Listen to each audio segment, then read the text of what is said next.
Hello. Yan. Morning po sa ating lahat. Naku. Bubog. Okay. Bahal sa ngayon, papapansin nyo pa, nag-adjust pa ako ng helmet ko kasi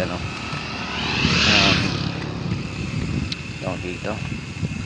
Nag-dive in kasi ako kanina. So, habang ako ay papasok or going to my work, then may napansin ako ulit dito sa sa daan here along the bypass road of Dadap going to Kawayan.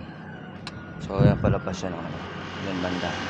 Then yan, kung nakapansin nyo rin, meron din akong ulit na kitang ID dito sa daan. Napulot ko. So sa ngayon, itong ID na to, isa siyang student ID of ISU Kawayan. Then ganoon din lang na dito kababayan ko itong nakahulog ng kanyang ID.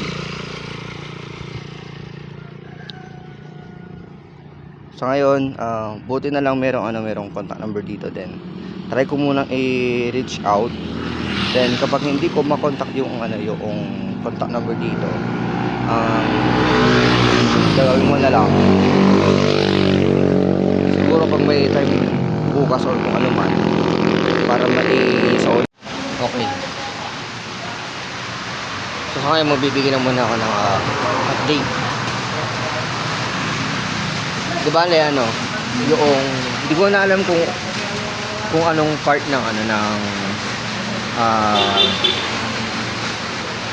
kung yung huling bahagi ng salitang nabirawan ko kaninang tanghali regarding dun sa naport kong ID ng isang estudyante. So sa ngayon, update ko lang na tatlong beses ko na pong mga tatlong beses kong tinawagan yung contact number na ando doon sa ID, nagre-ring pero walang sumasagot. So nung walang response, siguro sabi ko na lang sa isip ko na magkantay na lang ako siguro mga ilang oras or minuto. Then tinatry ko tumawag and to reach out yung contact number doon.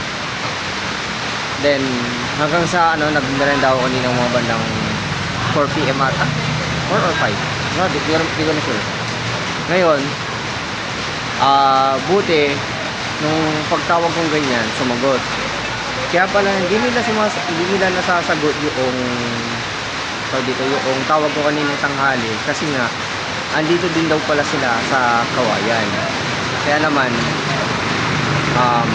hindi daw nila nasasagot yung call. So confirm po yung contact number na ando dun po sa ID. At yun. So na-confirm ko na nga, pero yun nga lang sa kasamang palad.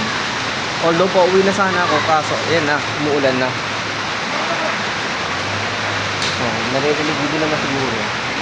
Although malakas na to. So ito na yung unang ulan sa buwan ng Mayo. Kaya naman dito muna ako sa Pansitan para dito na ako mag-dinner. Yan, dito sa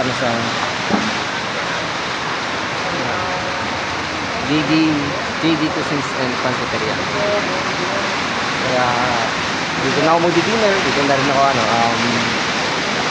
dito magpapalipas at magpapatili ng ulan bago ako umuwi. Kaya ayun. So at ang